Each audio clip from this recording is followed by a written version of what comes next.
A demon named Hell is performing a ritual to revive a fallen hero named Justy, and her maid is asking her not to do it as it is dangerous. She asks her maid, Hell, not to worry because if he is resurrected, he will be a mere zombie and his will be completely subservient to his master. However, she is concerned about whether she will be able to look at him because Justy sealed her father, a demon king, for all eternity. But she is determined not to give up even if it means to drag him out of the pits of Hades and get her vengeance. Finally, her ritual is completed with the appearance of a bright light. A handsome prince-like hero wakes up from his death and does not seem to know where he is and what happened to him. Hell introduces herself and informs him that he is at the Demon King's castle. It reminds him that he defeated the Demon King and died, so asks her why he is alive there. Hell agrees with him and says she used her art of necromancy and brought him back from the dead. He is astonished to see she is the daughter of the Demon King and asks her what's the point of doing all this. She gives an evil smile and says she did all this to make him her servant and inflict endless humiliation upon him. The arm of necromancy requires absolute obedience to the one who performs it. She will make sure to suffer him of humiliation of being degraded from a hero to a zombie and of not dying but living again in complete and utter shame. She hysterically laughs at him and curses him. Justy gets surprised at first, but then embraces her out of nowhere and is grateful to her. She blushes and then pulls him back, asking, where is the obedience part of her ritual? He does not care if he has to obey her because it's better to live for someone as a hero. He holds her shoulder and says she has helped him uphold his way of life, the brave road, and is thankful to her. But he is also apologetic to her for what he has done to her. It may have been the desire of his former king, but he was the one who sealed her father. She pushes him back and says she does not care what he thinks, even if he is sorry for his actions. Suddenly, they listen to someone destroying the walls. Her servant informs her about the trouble and points toward the wall to say that the remnants of the hero party are there, destroying a wall. They observe the room that there are only small fires left in the room thanks to the hero taking down all the big guys single-handedly. Hell panics for a bit and orders her servant to take them down, but thinks of using Justy and asks him to defeat them. Justy is surprised a little, which she anticipated. She expects he does not want to hurt his friends, but she is his master, and he has to follow her orders. She is desperate to see his face twisted in anguish and despair. But to ruin her expectations, Justy has gleaned aura and defeats the remnants of Hero's party in a minute.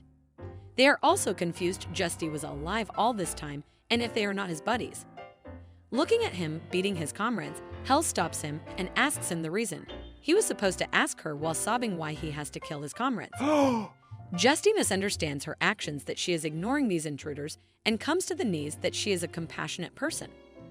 Hell tries to clarify his misunderstanding, but he continues that he should have told her sooner that he has resolved to give his all in his second life, both his brave heart and soul. Hell's heart thumps for a minute, but she shrugs her thoughts and tries to calm down. She has to make him suffer as her servant. The reason she revived him is to avenge her father. While she is collecting her thoughts, he carries her in his arms to go to a safer place for the time being because their defense is far too thin. Without thinking further, she agrees with her while blushing, but in the next moment, she realizes what she did. It's his fault that defenses are such weak, and what's wrong with him? Justy takes her to a safe place with her servant following them. Hell is embarrassed and asks him to let her down. He quickly puts his hand on her mouth to shut her and notices someone coming there. There are some bandits who have banded together to raid the castle in the light of the defeat of the Demon King. There is a girl with black hair and a mask whose sight falls on Demon Princess Hell. She asks her fellows to capture her alive, otherwise they won't get a bounty on her head. Justy realizes bandits have noticed them and are running towards them. He plans to flee away, but Hell pushes him away, that he is the one who is stopping those guys right there. She brings out her wings to fly away and says he had the wrong idea. He is not her knight in shining armor, but a merely slave, a male servant. Unexpectedly, he considers her amazing and cool that she has grown incredible wings, which is expected from demons. He is holding her shoulders while saying it. She asks him if he is listening to whatever she is saying. He agrees with her that he understands he is not her knight but a Justy. She becomes positive he is not listening to her. He recalls something that he believes the brave class is able to grow wings as well, and he is sure he learned this skill in the past. With saying that, he trembles, which makes her scared, and then he also grows his wings like an angel, totally opposite to one demon Hell has. The brightness brimming out of him amazes both Hell and her servant. Those bandits come running toward them. Hell tries to control herself and asks him to deal with them instead of showing off his wings. He turns toward them and defeats them using his angelic wings. She is mesmerized by his beauty and coolness, and when she is blushing and admiring him, he carries her in his arms again. He asks her like a shoujo prince if she is unharmed. She agrees with him at first and then controls herself. They come out of the castle with her servant following them. They reach their destination, Lakeside Fort. To remove the exhaustion, Hell in her hot bikini goes bathroom to run water on her heavenly body. While Hell is outside cleansing the fort, Hell asks her where Justy has gone and Hell believes he might be patrolling. Hell gets into the bathtub filled with bubbles and shows her disappointment that she can't believe that he behaved as if nothing happened. She imagines how he should have behaved earlier, totally ruined by despair. The scene shifts to her imagination. He learns he has become her slave and his flesh is of zombie. The valiant Justy he was once is now merely a memory. After listening to this, he loses his control due to the humiliation of being bound forever to a cursed demon princess. He begs her to kill him instead of living in such a shameful state. Hell heavily laughs at him that he is already a zombie and now he has to suffer again forever. She enjoys her imagination and finds herself cool, then recalls it is not what happened. She is down thinking if it's not what happened as she imagined, then it must be because she is still immature. Suddenly, she feels someone behind her, standing in the dark, so she takes him for Justy and asks him how he could be sneaking in bathe and how this can be a heroic act. That person takes out his dagger and walks toward her with a sinister smile. Hell is scared of him and asks him to maintain some distance. At this moment, Justy makes his heroic entry, breaking through the window, and uses his fist to land a strong hit on that person. With that, person is pushed back and is defeated. He asks for her forgiveness that he allowed a bandit to infiltrate the fortress. He takes off his robe and gives it to her while looking away. Then he kneels down before her saying if he is worthy of being called a Justy, then he must dedicate his devotion to overseeing his master's safety. She is standing still with her tail outright, and in that serious moment, he swears that he will always protect her until his body gets crushed into dust. She does not say anything but is blushed. He comes out of the room to make rounds in the fortress and smoke out any remaining bandits. Hell is unconscious outside. He checks her and runs ahead. Whereas Hell is flushed with what just suddenly happened and does not get what's wrong with him. Hell cries and apologizes to Hell that it could be her negligence that allowed the burglar to break in. However, Hell is left dazed after Justy's resolute declaration. She shrugs her thoughts by rolling on the bed restlessly and then stands. She talks with Hell that the time has come when they will commence their counterattack against humans tomorrow. As long as they have Justy with them, their might will surely be sufficient. They will start from the fort as their base and reclaim the lands humans have snatched from them. She will see her father's regret being washed away and will demonstrate the full and terrifying might of demons. Just when she has made a declaration of war against humans, a dragon invades their castle. He roars and spits fire around them. Hell tries to deal with him using a cleaning brush, but fails to do so. Justy makes his entry, grabs the dragon by its tail, and throws him out of the fort through the window. She goes from panic mode to exciting one after seeing him and even calls him Justy instead of a servant. She controls herself and asks him where he has been if he was not out there to defend the fort. He apologizes to her and explains that protecting her room from the hallway outside is rather difficult. Hell rudely yells at him that she does not want excuses but actions. If there is a problem, then he has to fix it. To protect her from any intruders, he guards her room by sitting close to her bed and continuously staring at her. She becomes rather uncomfortable and embarrassed with her heart racing fast. She thinks that if he is to guard the window, then it would be an immediate solution. She asks him to stop glaring at him. She will never get to sleep like that, so she allows him to rest as well. She gives a smirk and her tone turns to an evil one while giving the order to lay his head down and rest right there on the floor. If he had imagined a lowly being such as him deserves a nice and fluffy bed. His place is right there beneath his master. The cold and hard floor will be sufficient for his bedding. She has a fully evil aura saying such accommodations are only fitting for such a mere slave. Instead of getting frightened by his master, he opens his shirt button, showing his shoujo boy's body, and lies on the floor like a majestic prince. His sparkling body makes Hell block her eyes from seeing him.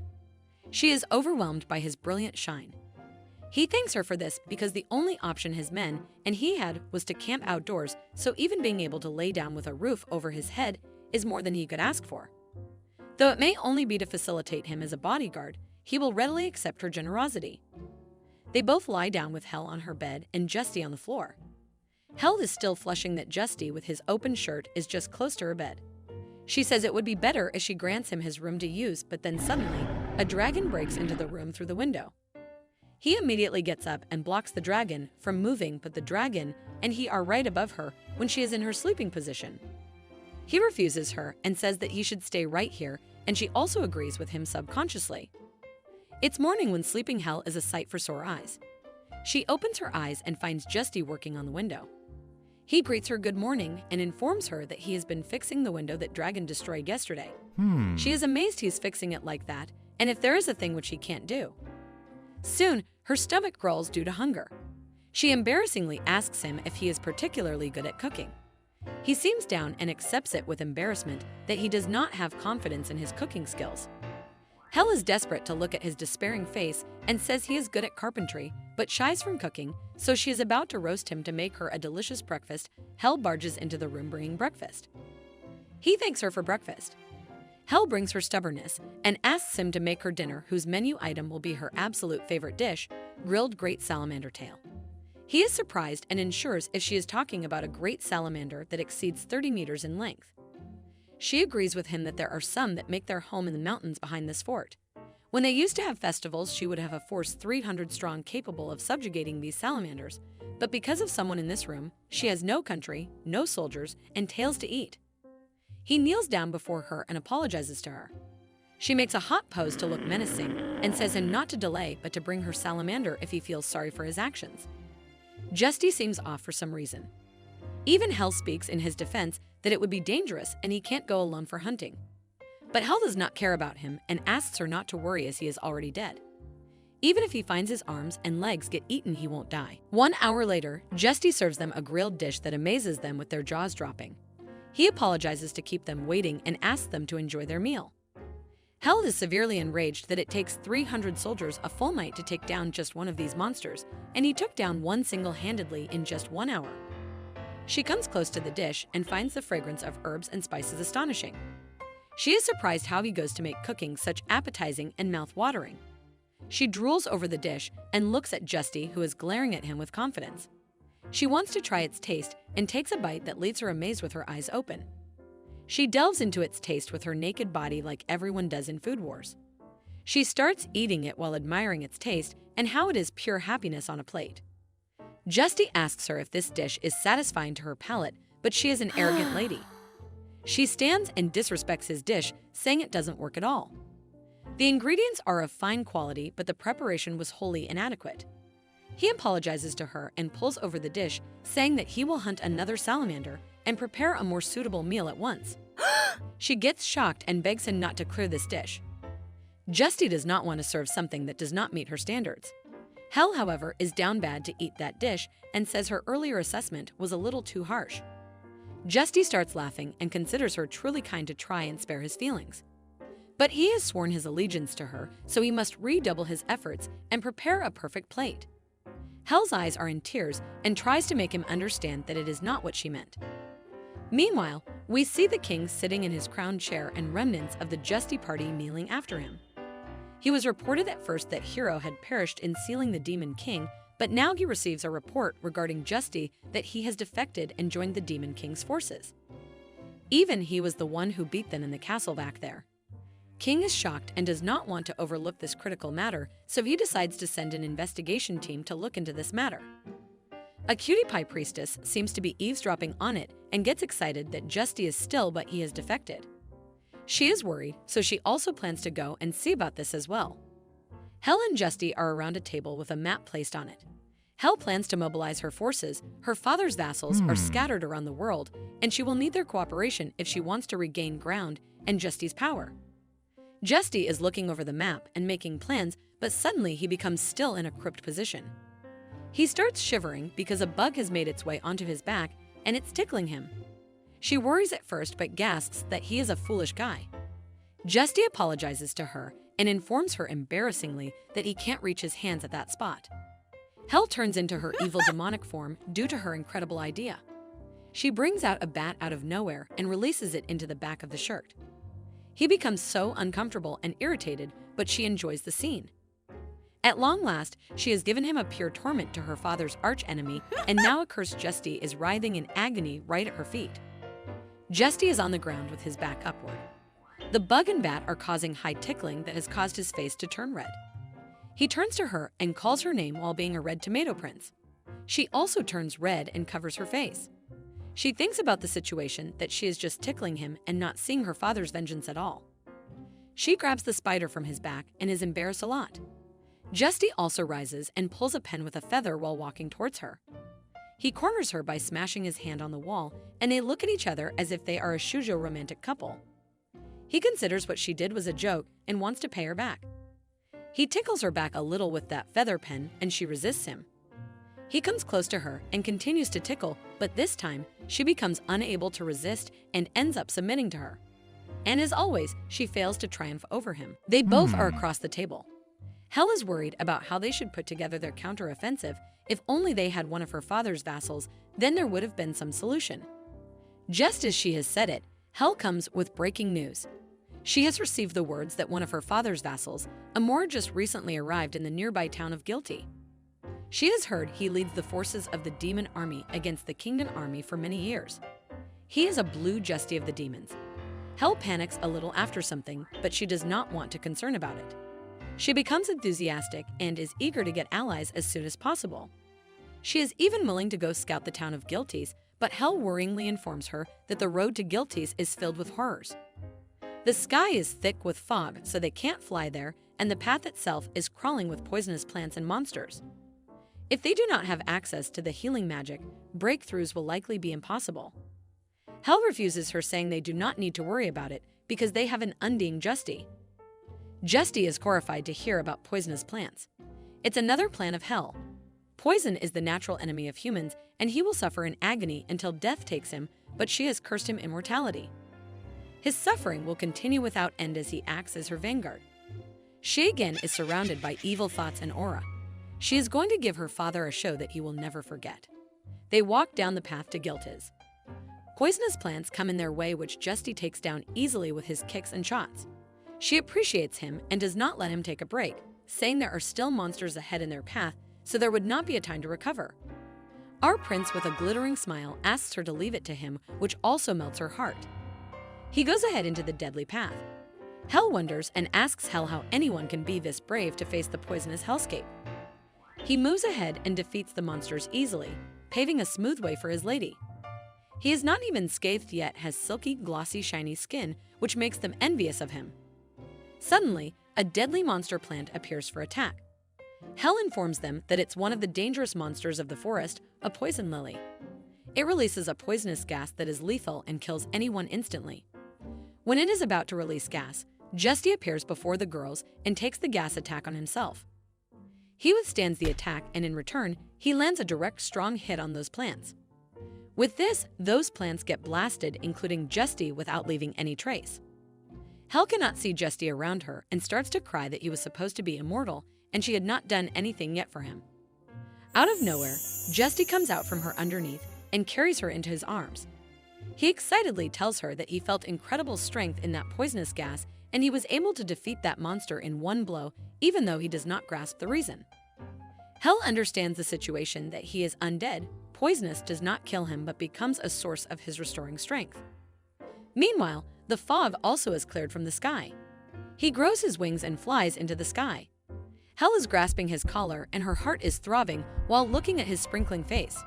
She feels her heart throbbing for him and tries to get herself together. They arrive in the town of Guilty. Hell excitedly plans to find Captain Amora, but her stomach growls. Hell then decides a meal in order is first, which makes Hell embarrassed. Hell intends to try Guilty's specialty while they are here. It somehow intrigues Justy, and he also desires to participate in this. Hell looks at him with her evil eyes and hysterically laughs that he is the poor summer child who does not know the soup's notorious spicy nature. The specialty of town is red-hot Guilty soup. Justy takes a bite and makes faces because it's too spicy for him. Hell looks at him with menacing eyes and enjoys his suffering. The only worth he has now is to entertain her with his sweet sufferings, but that soup is demon soup. She has heard that humans are so overwhelmed by the heat that they will faint dead away. A hot demon lady in a bikini with her abs shows up and finds it an interesting sight to see a human male there. In pain, Justy looks back at her, but seeing how he is sparkling, she falls for him. She gets on him asking if he would be available after this. Hell interrupts her and informs her that he is her male servant and she has to hold herself. That lady finds her cute and argues with her to hand over him to her. She even wagers him on an eating contest with super spicy soup. Hell is hesitant at first and asks her to get out of her sight, but that lady is confident that she will take him with her. Hell is furious over her that the future Demon King will not lose a charlatan harlot like her, and this will be Hell's prime opportunity to demonstrate her unyielding authority to Justy. The contest begins between girls. Hell takes just the first bite and vomits back because it's too spicy and is not like the one she had. That lady gets on her nerves by asking if she is done with her first bite. It looks like she does not care about her poor male servant. In anger, Hell starts to take large bites and asks her fellows not to stop her as it's a fight for her pride. She begins to feel the heat and strips herself due to the hotness, showing her white milky body with sweat rolling over it. She is even frustrated and does not want anyone to stop her at all as she has to attain victory, even though he is something she would hand over to anyone. Justy is trying to block his eyes but fails to do so as he is male after all. He supports her from back when she finally passes out. After observing Hell's dedication, he gets into a contest with that lady. She asks him if he would be able to handle this heat. After all, he is a human. And if he fails, then he will become her male servant. He agrees with her conditions and the contest begins. Hell is losing her conscience and is worried about him because he is not good with spicy foods. The next moment, she opens her eyes and asks Hell where she is. Hell is currently fanning Justy, lying on the floor. She informs her about what happened as it was truly an incredible and splendid victory. When he took over, he was like a possessed man and ate dozens of bowls. Hell comes to him and cries before him that even though he is her servant, he never stops saving her. She feels a pain in her chest, but she shrugs her thoughts not to think about it. That lady barges into their room saying she had to give in and she totally lost. She has to say he is pretty good for a man. Hell is curious to ask what she is doing here. That lady asks her in return that's why she has come to ask why the daughter of the Demon King and hero are pawing each other and just why they have come here. Hell is shocked to listen to those words coming out of that lady. Hell is suspicious of her and ensures her identity, asking if she is General Amora. She agrees with Hell that she is Amora guilty, and these days she just loiters around this town, just a regular competitive eater. She changes her tone to ask Justy if he is not the Justy who sealed the Demon King. Why the Demon Princess and Justy would team up together. Hell with her evil eyes stands close to Justy and explains to Amora that it was she who dragged him out from the underworld using the art of necromancy, and now he has sworn an oath of undying loyalty to her. He is accompanying her so her father's enemy will never be free from the pain, anguish, and humiliation she will befall on him. Amora finds it somehow odd because he stepped in of his own accord to help her and why he would do that if she is humiliating him. Hell is terrified that Amora has caught her lie. Amora corners her and intends to have a little test run. Hell has to go ahead and give him humiliation. Hell goes to Justy and is dedicated to showing Amora crystal proof of her words that the man sitting there is nothing but her slave. However, she is confused about what she should do now, and even if it's possible for him to experience humiliation. Amora comes up with an absurd but ridiculous idea of asking him to dance naked. Hell is embarrassed at first but agrees with her as it is considered a humiliation. Justy is not bothered by this request. While he has already sworn his allegiance to Hell, he has not as of yet consecrated that oath with his brave dance of dedication. Hell understands what he means by it and tells others that it's a dance whilst undressed to prove he has no ulterior motives. Amora and Hell both are turning red with their hearts racing hard. He strips his clothes with a pose showing his bright body. His brimming light even passes through the roof of the house that outsiders can easily see with their naked eyes and wonder about the pillar of light coming out. An old man has heard about a legend that when a person strips of clothing, a pillar of light appears. This legend is about the creation of the immortal soldier who will bring the world into darkness once more. It means the immortal soldier is in a guilty's inn. The girls inside the inn are all amazed to see the dazzling beauty of Justy, who is performing his brave dance, a pole dance on that beam of light. Amora is having a nosebleed like Sanji of One Piece, and she even touches his body. Hell tries to hold Amora back as the whole point of this exercise was to watch Justy writhe in humiliation. She even asks Justy to stop his dance, but he looks at her and winks, which melts her heart. She snaps out of her admiring him and tries to stop his absurd movements. They all end up on Amora's estate where Hell explains all about her situation. She is trying to put together a counteroffensive towards humans and intends to revive her father and restore the demon kingdom. To that end, she would appreciate Amora's alliance she could give her in strategy. Amora agrees to help her, but before making any strategy, Hell has to gather her manpower. She explains with example that she has a subordinate who's good at healing magic. She is Chef Siren, Akoya, on an island south of this town. Amora is positive that Akoya would be a real asset to her cause. Hell imagines Akoya as a blue mermaid with long hair and readily accepts Amora's offer.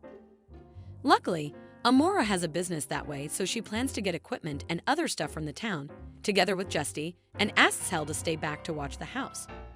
This town is lousy with real lowdown thugs, and she would stand out, so it would be wise to keep her profile low. Unexpectedly, Hell accepts to stay behind, and Justy asks her to leave everything to her. Amora gives a smug look, and the scene turns out she holds his arm while walking through town. She is grinning and humming while squeezing herself onto his arm. He surprisingly asks her if she is in high spirits, and she in turn inquires him if he is not enjoying time with her. He agrees he is enjoying his time with her. Hell and Hell are stalking them. Hell has such a devilish look with a gloomy atmosphere. She knew Amora just wanted her out of the way so she could be with her servant. Hell turns more menacing when she sees them getting into the shop of swimwear clothing. If the equipment Amora mentioned is swimwear and planning a fun little two-person ocean getaway. Justy chooses a swimsuit for Amora that matches perfectly to the specifications she mentioned to him. She tries it on and is shocked because there is almost no fabric. Justy has no negative thoughts but considers swimsuits as a source to provide effectively zero defense, so he believes it best to lean into their light and speedy nature. Amora checks other swimsuits and Hell has been observing them from afar. Amora talks with Justy that they haven't known each other for so long, but already feels that he totally gets him. They are standing very close to each other. Justy says he could not do it without her and has to say more. Hell barges into the store furiously. The next moment, she ends up wearing swimwear, the same one that Amora was wearing. Amora appreciates that this suits her perfectly. Justy gives credit to Amora that he was able to match it to her because she became a model for him. Hell surprisingly asks Justy if he also chose it for her. Amora replies that they are heading out to sea, so they all need swimsuits, and teasingly asks her if she was anxious that something was going to happen. Hell checks her swimsuit over the area of her boobs and curiously asks them how this swimsuit fits her dimensions perfectly and how they come to know her measurements. Justy tells her with a smile that he could not do it without her as he is always keeping an eye on her. Hell is horrified and considers him disgusting. He shows her a present he just bought for her. He remains ever in debt to her, so he wanted to express his gratitude even if it is small. He makes a bow on her one horn, due to which she turns red. As usual, Amora pokes fun, asking if Hell is feeling love-struck and what a nice gift her favorite servant has given to her. It's the beach episode everyone waits for. Hell runs toward the beach and Hell tries to stop her, but they both enjoy coming there, splashing water on each other. Justy and Amora bring a boat with the necessary equipment. They all dive into the blue sea where different fishes roam around sea plants. Hell's ribbon is loosened free and struck to the fish that carries it ahead. Hell is worried and runs after it, but Justy retrieves the ribbon and fixes on the horn again. Seeing his cute smile, she becomes flushed again, then she comes to her senses. She says with her mouth open why they are messing around, as though they are enjoying their vacations. But water rushes inside her through her mouth, and she pulls back to the ground unconsciously. They rescue her and bring on land. She again says the reason they are here is to meet with Siren Akoya. Amora is confused that she has been looking for her but can't find her. Akoya once said she was coming back to the island to finally become a normie. When they are talking about this, Justy roams around behind and stumbles on the plants where an old fish-like creature is hanging down. Hell and Hell are terrified to see it. shouting it's a monster, but Amora recognizes her as Akoya. Justy considers it so cruel to hang her, so he helps her in coming down. He carries her into his arms and worryingly asks her what happened to her, but he is shining like a star under the sunlight. Her heart starts beating fast and falls for him. She tells him that she had wanted some cute guy to chat with her, so she spent several months on the beach. She had become crisped through by the time anyone noticed her, and when someone did, it was a fisherman who took her for sun-dried seafood. But she is fine now, as finally meeting a handsome guy, even as his meal is enough for her. Justy says in a poetic manner that her eyes hold such sorrow, but it is a relief to finally find her. He has been looking for her and has come to this island in the first place with the hopes of being able to meet her. He asks her if it pleases her, may he ask for her hands. The demon kingdom needs as many helping hands, but Akoya misinterprets him. She hurriedly embraces him when he asks for her hands and says she has finally got hands on Mega Hottie. Hell hurriedly comes and shoves them apart. Akoya furiously asks her why she is getting between them, but then recognizes she is Lady Hell. Hell shouts at Justy that he will give people the wrong idea if he asks for assistance this way. Akoya comes in her menacing mode and considers him Hell's man. She gets the wrong idea again, that if he is on the line, then revolution is in order. Akoya is emerging a menacing aura. Hell holds her on and informs her that he is her male servant and is not her man, as Akoya said. Amora also interrupts that he is not trying to be friendly with her. Even Hell explains that the reason they had wanted to find Akoya was to ask for her assistance in retaking the Demon Kingdom's territory. With that, Akoya starts sulking and turns gloomy. Justy cheers her up by apologizing to her first that it appears he has troubled her with his inadequate explanation. But they require her aid. If she needs anything from him, she has to simply tell him, and he will do what he can. Hell has no hope that it's not time to ask for assistance, given how he has missiled her. But unexpectedly, Akoya agrees to help them after being impressed by Justy and says if they ask her like this, a personal request from the Demon King's daughter, then naturally she will accept it.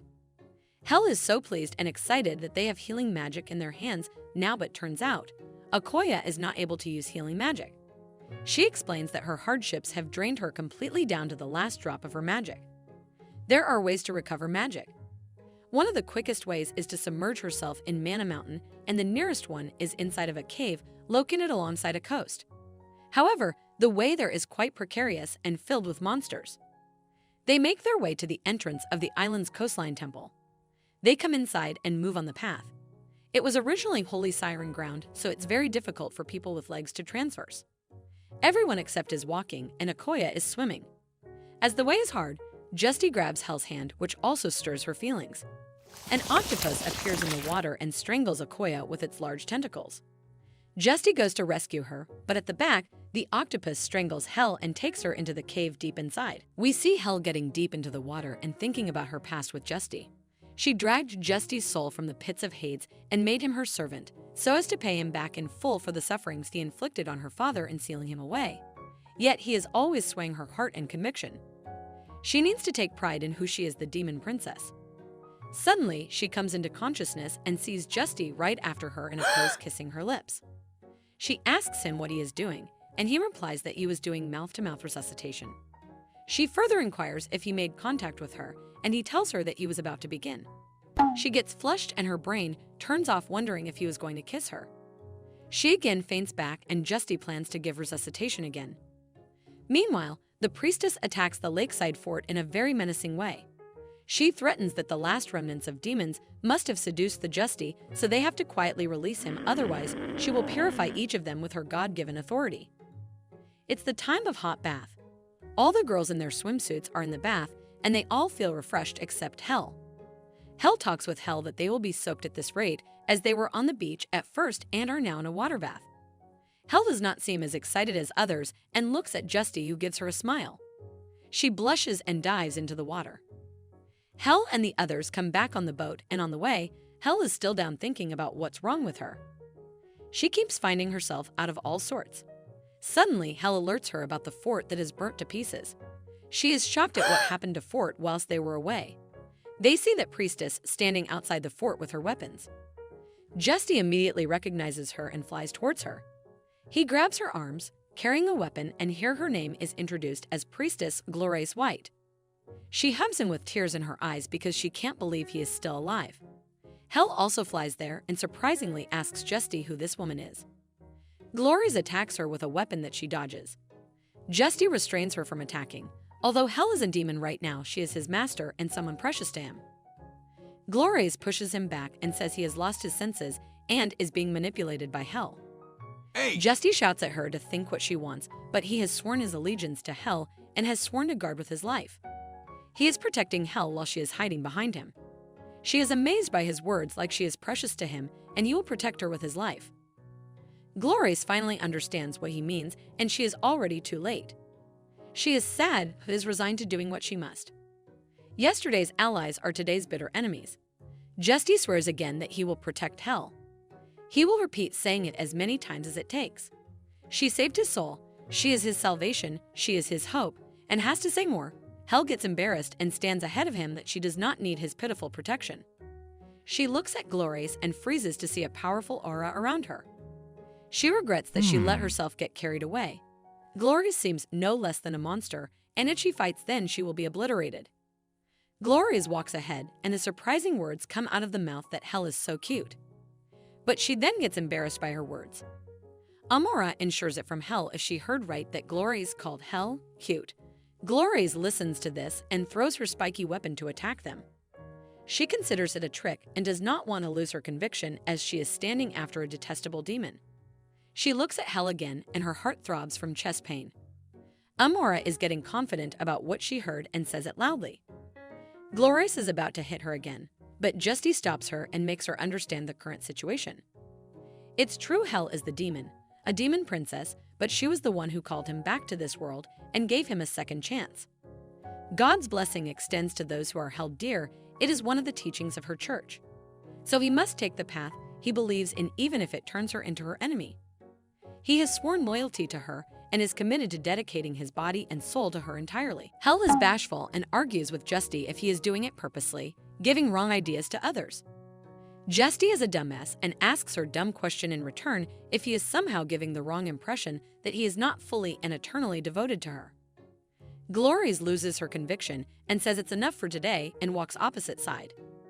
Justy is sure Glories' assault has come to an end and Hell is also relieved. He looks at her with his shining personality that makes her recall whatever he was saying about protecting her. She turns red and cutely gets embarrassed. Out of nowhere, Glories embraces her and says she can hardly stand the bashful look on Hell's face. She is prepared to attend Hell too because she likes cute things. They move toward the fortress that is completely destroyed. Hell is worried that it was her only fortress.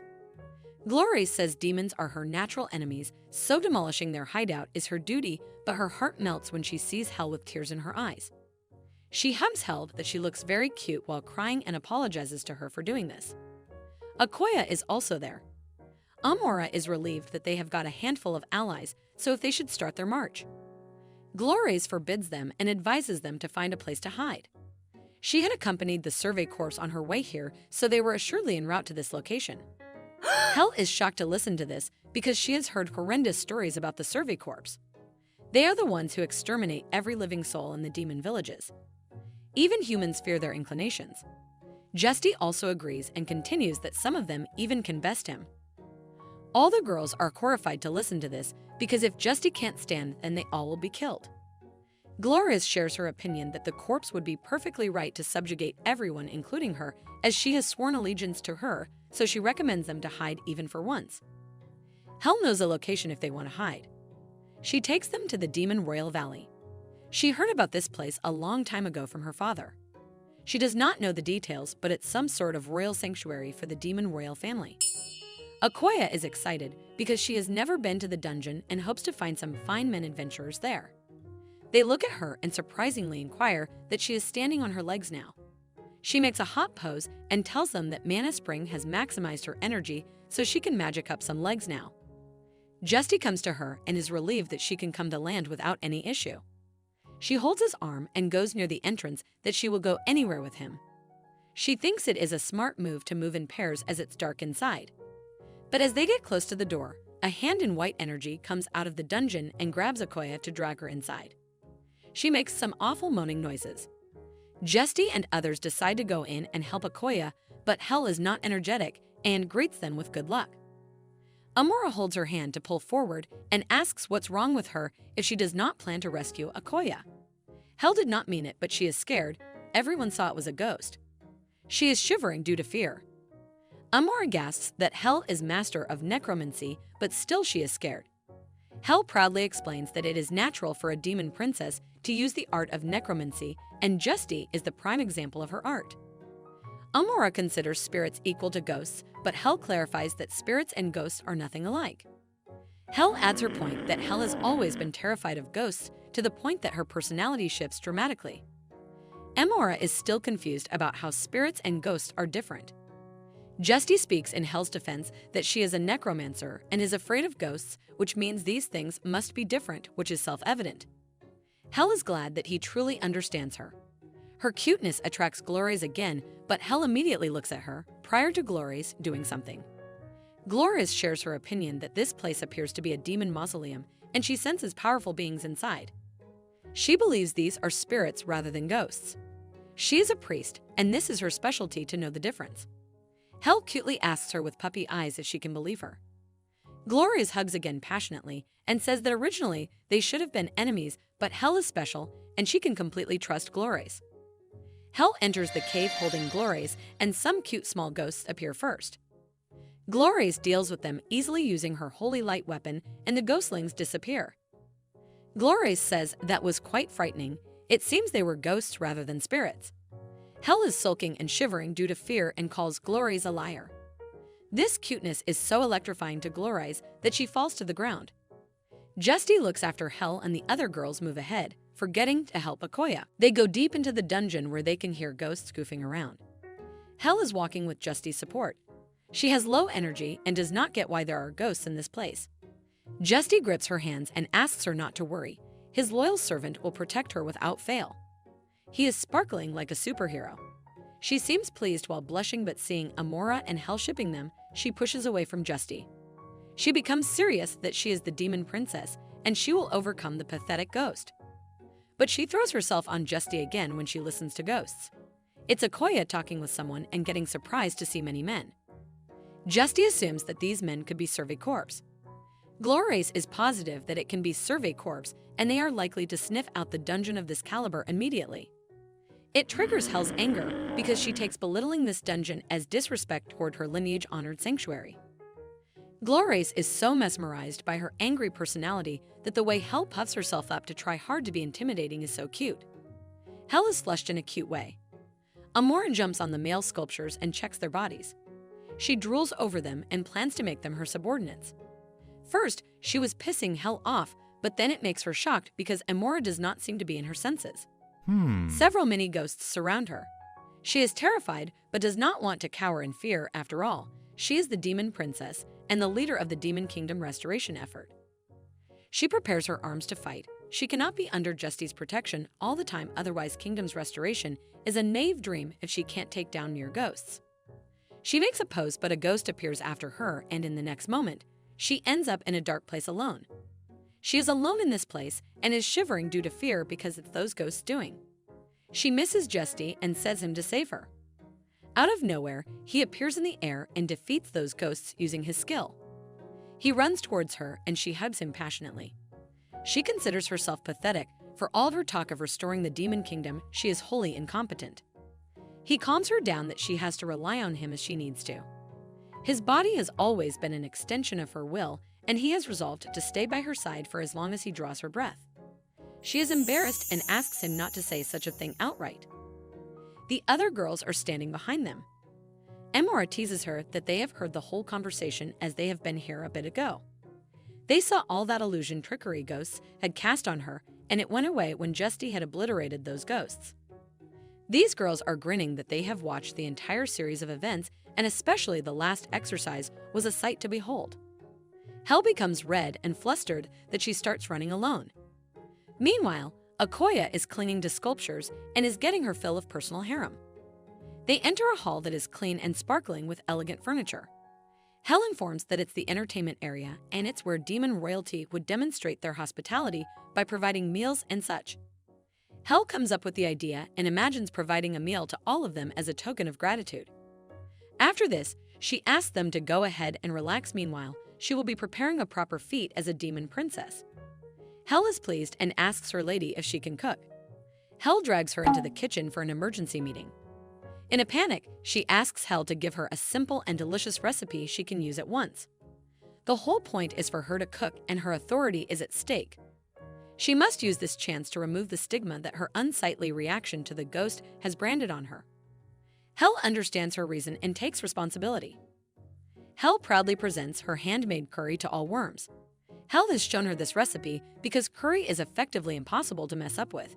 Even a cooking novice like Hell should not have trouble with it. Amora takes a bite and makes faces due to its horrible taste and looks at Akoya, who has a dried-up face like she had last time. Hell is shocked at what's going on. She merely taught Hell a perfectly normal curry recipe, but then sees Hell's behavior. Hell is frighteningly confused and is losing her stand. She is regretting to reply on Hell's recipe. She apologizes to all, and they don't need to finish their plates. She listens to Justy admiring the dish, that it's delicious and the best curry he had. He asks for a second servings.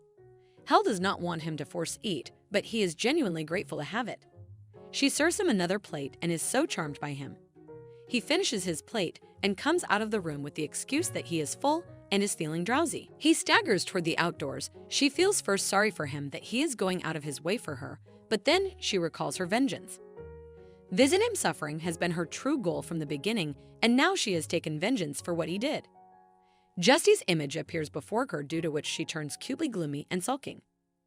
Hell's curry has knocked him out cold due to food poisoning. Glorious does her treatment, but he still has a fever. Akoya suggests if the curative spell is not effective, then maybe a medicinal herb, hot spring grass, is an effective cure for food poisoning. Hell knows the location where it could be found.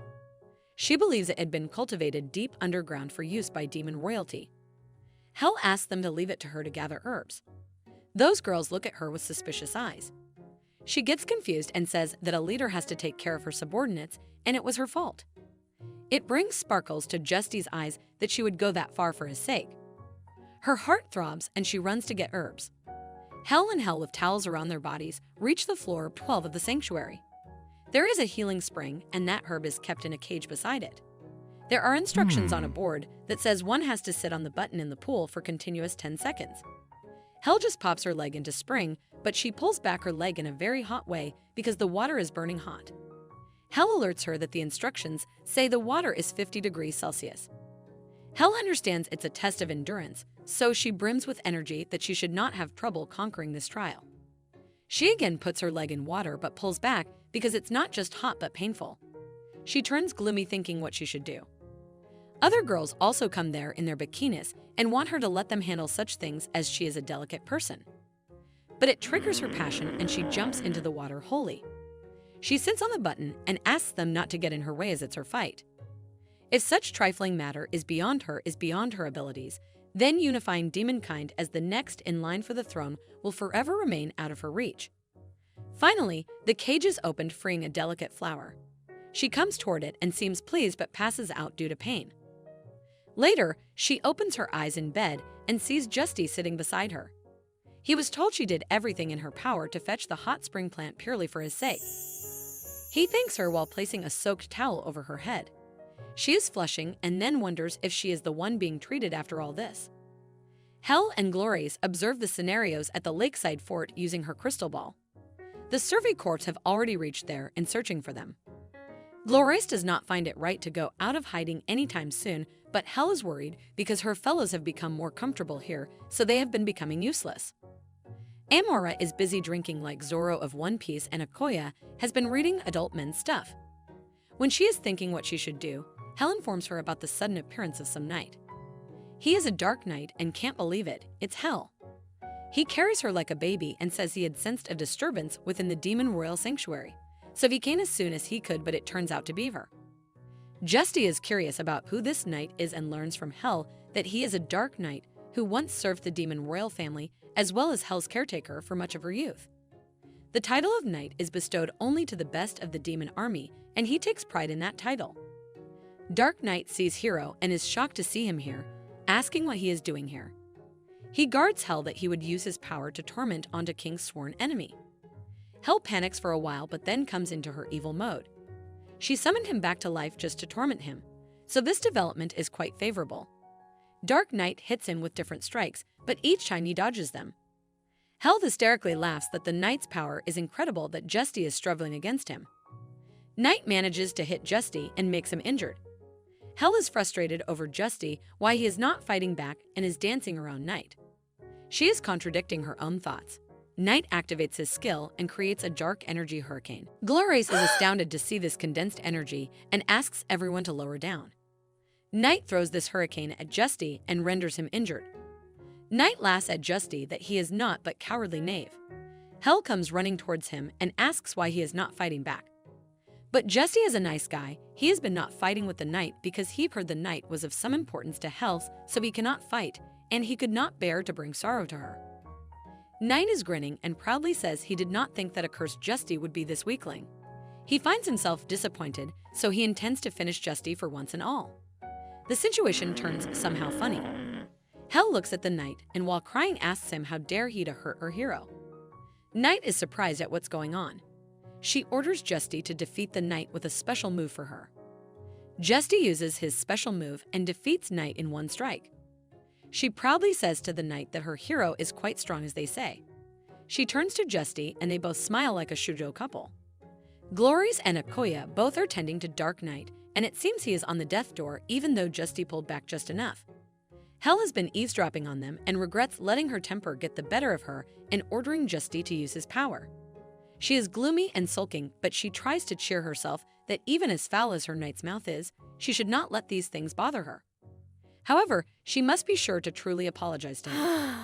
Hell pops up and advises that honesty is the best policy here. Hell knows about it, but she does not know where she should begin with. She takes her to a bar and shows a potion that says honesty that is the Demon King's secret potion. Whoever drinks it will not be able to speak anything but what they honestly feel. Hell drinks that honest potion. Justy comes with news that he found the up-to-date map of this dungeon. Hell appreciates him that he never fails to disappoint her and no one can ever match him. Honestly, she did not know what to make of him at first. She was so nervous and he was being straight and forward. She shuts her mouth in embarrassment. However, it moves Justy's heart. Ever since they first met, he has been longing for her to grace him with such appreciation. She blushes and considers it the work of a potion. Hell is so pleased to see her master being this cute. Hell wants her to tell how to revert its effect, but before she gets an answer, Justy plans to return to the task of investigating the innermost areas. She stops him that she is lonely without him and is about to say more such stuff. She holds herself. Amora has been listening to all this and goes to announce that Hell is bold somehow today. Justy sparkles and says his heart has always been with her. Other girls also come and look at her with such grinning looks. Hell is embarrassed and shouts at them to disperse at once, but in fear of speaking unwanted things, she just shouts at them. Suddenly, their alarm starts ringing indicating someone has approached the entrance of the kingdom's survey corps. Glories uses her magic crystal ball and sees there are survey corpsmen. They all come in panic. Justy commands others to leave while he holds them down and buys time for girls. Glory says the corpse must know the ways of purifying zombies, and if they learn he is a zombie, he will be obliterated in a minute. Justy is dedicated and prepared for that outcome. He will give life if it means to protect Hell. She starts crying and stops him from going ahead. She goes on saying she just has not summoned him to throw his life. She won't let him escape the retribution for his sins she has stored, and more than that, she does not want to lose him. If anyone is here to erase, then it's her, and when she is going to finally confess, the ground starts crumbling. It's a guardian golem that appears right in front of the corpse. They have always wanted to crush a golem, so they expand their investigation and make their priority to annihilate the golem. Glories and the girls observe outside through a crystal ball. Glories assumes that the arrival of the corpse has activated one of the hidden traps of the dungeon. Suddenly, Glories stops explaining and turns red to see something. Other girls turn to Hell and see that she has been hugging Justy and squeezing while crying. They all start teasing her. She tries to explain it because of potion, but no one listens.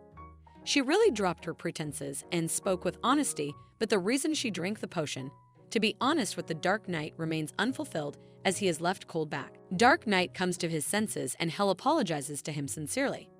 Knight blames it on himself that he has always considered himself the most powerful in the demon army, so he became arrogant. He returns to his place where he will train and rectify this. Hell tries to stop him, but he still goes out. Justy considers that the night has been long gone. She turns to him to insult him that he seems lazy right now. If the number of forces has decreased, that means he has to work harder. She comes back to her usual self because the potion's effect has been worn out and asks him to fight for her until he has been reduced to mere matters. Glores notifies them that the corpse has defeated Golem and is now advancing further. They are in terror that it has just bought them some time and they have to get out of here. Justy plans to halt their movement, but Hell orders him not to throw his life. Glores gets ready to face the survey corps. It's possible they will simply treat her as a missing person and not a deserter. Ideally, she will be able to mislead from here. Justy does not consider it the right option because Survey Corps' investigation is highly unmatched and they would have already known the truth of her disappearance. Moreover, she is a priestess and the punishment that waits for her is execution. He inquires her the reason for going this far. She tells him that she is just like him. She has grown to love Hell as him. But she is the priestess of the kingdom's army, and being with Hell will forever be out of her reach. The time is close to the end, and this is much she can do for Hell. When she is about to go, Hell stops her that it's too late for her to leave as she belongs to the demon army now. She can't act on her own accord without Hell's permission and is going to obey her command. Hell cries and says Glores can't leave and die getting executed. Glores, who is just gloomy, starts making puppy eyes and finds Hell so cute to hug her. She brims with some energy and heads off. The next moment, we see she has been turned into a maniac and defeating the survey corps without any damage to her. Hell appears there and asks her why she has been beating them so cheerfully. She is the priestess and she should be aiming for less harm. She should ask them to walk away. Those survey corps have had enough of this and decide to retreat. They return to the kingdom and report to the king that just as hero, the priestess has been brainwashed. King has received the reports that the demon king's daughter has taken control of his forces, and it means she has powerful brainwashing techniques. He considers dispatching a specific regiment as the only option. Hell and others successfully lead the sanctuary on a carriage without anyone following them. Glorious is very pleased and cuddles Hell that even without the effect of the potion, she was desperate to stop her. This means she must be important to Hell. On the other hand, Hell is dying from embarrassment. They stop at some point in their path because there is a boulder obstructing them. They all come out of the carriage to observe the situation except Hell. She looks at a pup sitting outside. They come to inform her about the situation and see that pup. As usual, Hell being a Wikipedia informs them about the pup that he is Cerberus. These dogs are the guardians of the gates of Hell. It's small in size, but when grown they reach 3 meters tall. Even as demon, Cerberus is on the list of dangerous animals for them to watch for. Hell head pats him that he is some fearsome creature, and he also smiles back in warmth that she likes. Hell understands her emotions and abruptly denies her that she knows Hell would ask to bring this pup along with them. Hell causally denies that she won't ask for it. Glores also shares her opinion that it's a critical juncture for the rebuilding of the demon kingdom, and a dog would simply make things harder for them. Hell is also super cautious that it may be just a pup, but Hell does not have to take dangerous animals lightly. Hell acts so proudly and asks if they think she is the type to frolic with puppies. She is next to the throne, so such frolics are impossible for her, but while talking, she looks at the puppy. He seems so cute with his puppy eyes that melt her heart. Suddenly, Justy pats his head and decides to take him with them. They are all surprised if it's right to take dangerous animals with them, but he finds usefulness in the puppy being dangerous. If this puppy is given proper training, he can be used for an attack on the kingdom. These are watchdogs, and if they are tamed, they are highly obedient. He ensures it from Hell. She agrees with him and leaves the responsibility to summarize it to Justy. She warmly takes the pup into her arms. Justy removes the boulder from the way by throwing it away from the hill. He raises and rubs on the pup's head that they will raise this tiny creature. They both seem to be a cute couple with a baby in Hell's arms. They come back in the carriage and all are worried if it's right to take the pup with them, but the pup makes cute faces that warm everyone and they forget it for now. King summons a magician and fills her with details that reportedly Justy has fallen under the demon princess's control, and it seems the same happened to Priestess Glores. Princess must have unparalleled brainwashing techniques. So as the most powerful magician, he assumes she would be able to withstand Hell's sorcery. She smiles and asks him to rest assured as the greatest magician of the kingdom. Happiness will investigate this matter. She comes out of the room in a very flashy way. She sings a mundane witch who grins, thinking what kind of magic the demon princess has to brainwash others. She is excited to learn the new magic and is eager to reach the princess. She imagines Hell as some wicked, but somehow super hot demon princess. Justy is riding the carriage and stops it suddenly, creating a rampage inside. It's Happiness who has appeared quickly right in front. She greets Justy that it has been a while and he seems to be having fun with the demon princess. Glories looks out from the window and cannot believe Happiness was sent after them. Hell asks Justy if she is really that dangerous, and Justy tells her that Happiness performs all manners of clandestine magical experiments. There are rumors of the inhumane lengths she goes to in pursuit of knowledge, and her total disregard for human life has earned the title of Mad Magician as a mad scientist. Hell seems pleased to consider the fact she is already an ally, but Justy refuses that she is their enemy. Happiness states her business that she has one purpose for coming here, and that is to meet the demon princess. Justy refuses her, asking what if they decline her. She finds brainwashing magic incredible because she is standing before her, yet he remains loyal to the princess. She makes creepy faces with an evil aura that she is eager to meet the princess. Hell hopelessly comes out Carriage and shows herself to Happiness.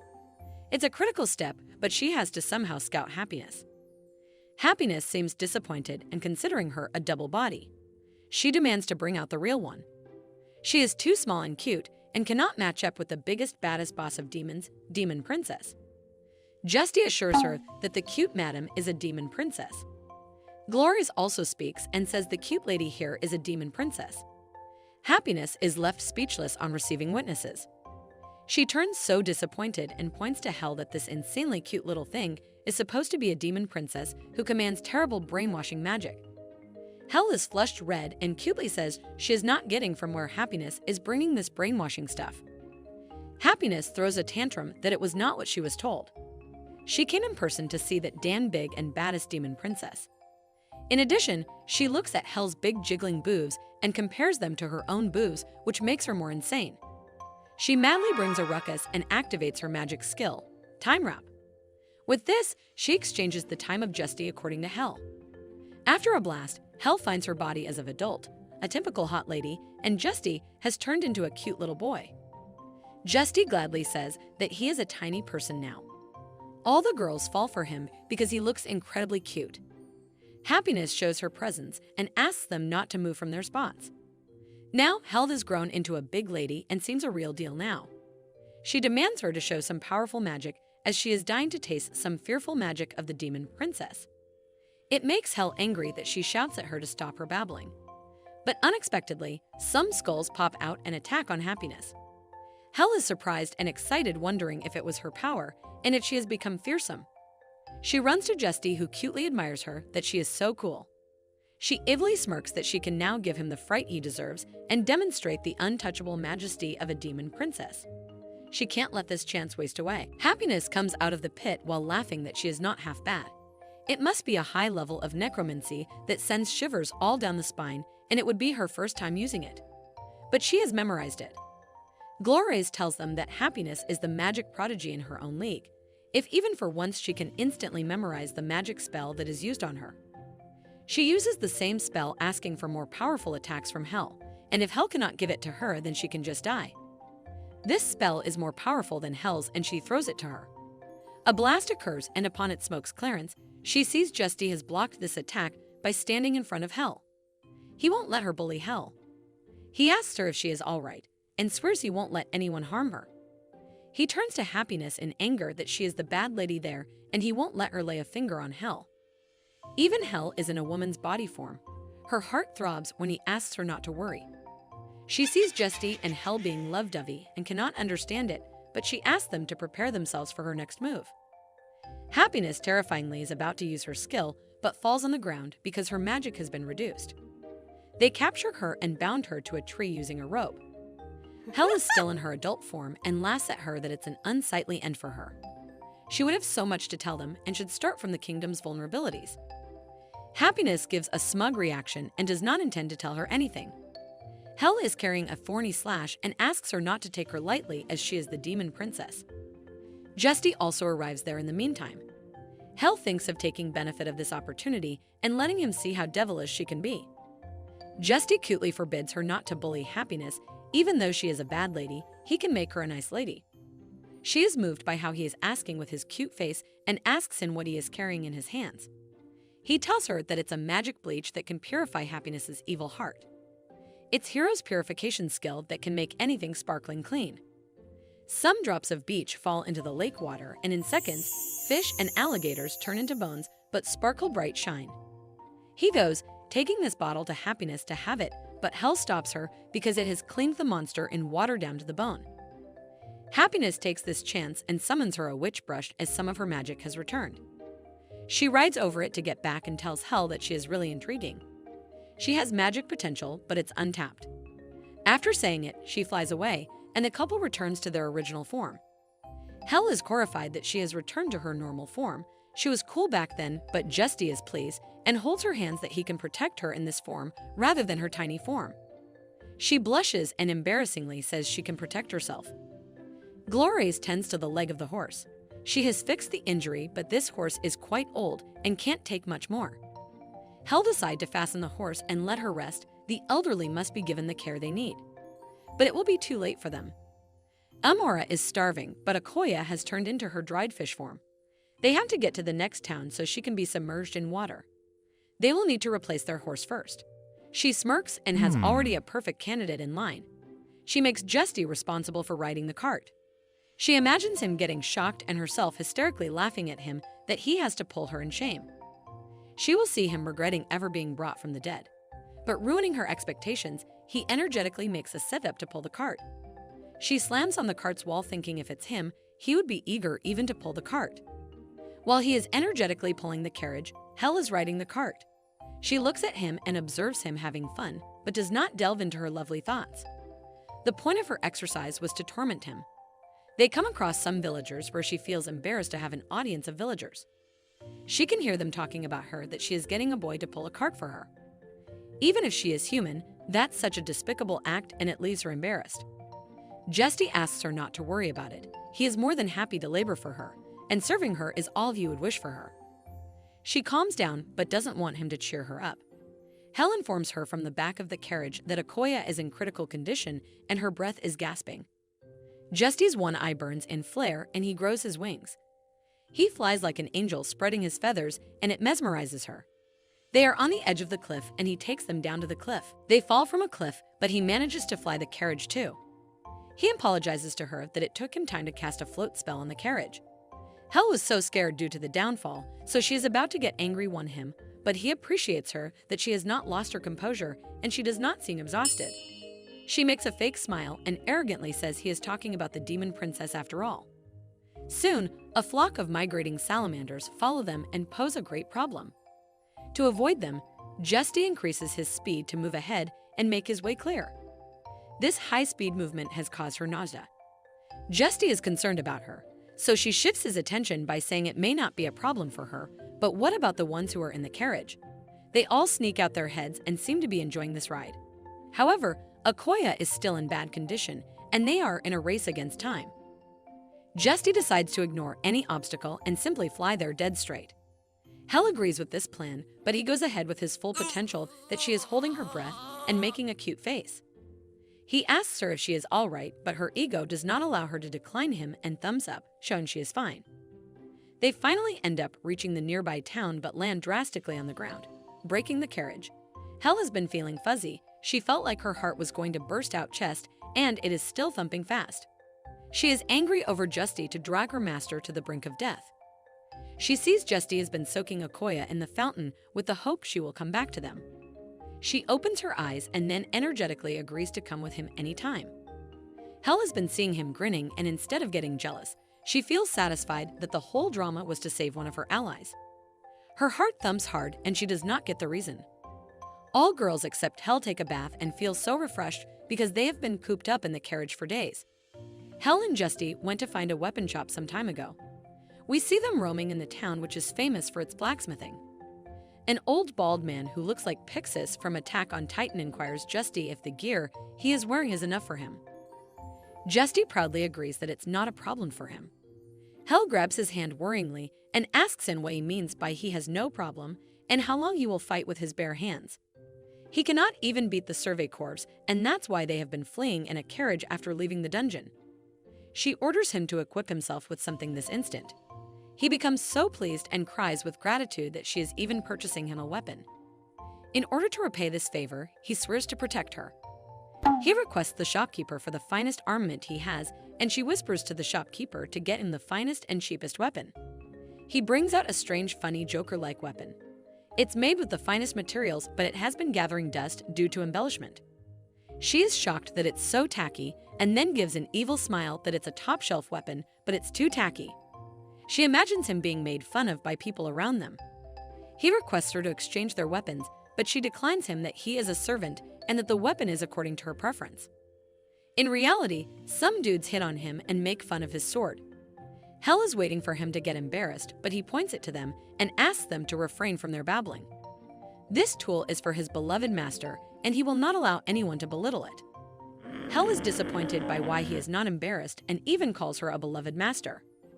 Those dudes are about to start a war with Justy, and before they do anything, Justy knocks them out and stands in dashy pose. She falls for him because he is looking so damn cool. He gives credit to her that it is wonderful as it was her who bought it for him. She listens to others whispering and making fun that she has horrible taste. She imagines the girls back home also mocking her for her pick, so she grabs his hand to go back and get him a different sword. Hell and others are also in the town and have been searching for Justy. Hell had told him that they would get a new sword for him, but he disappeared. Her sight falls on him, so she calls him from back. He has a thug look and rudely asks her if she has got something to say. She bought it for him, so it's his sword, and he has the right to decide what to do with it. He also likes this sword, so she has to shut her mouth. He says all in a thug-like manner, but her heart still throbs for him. Glorious feels strange about his behavior and senses some wicked aura coming out of the sword Justy has. He may be afflicted with the power of a curse that resides in a sword and must have turned him into a hooligan. Hell hysterically laughs that he has spent his life as a shining perfect example of a hero, but he has become a dropout hooligan.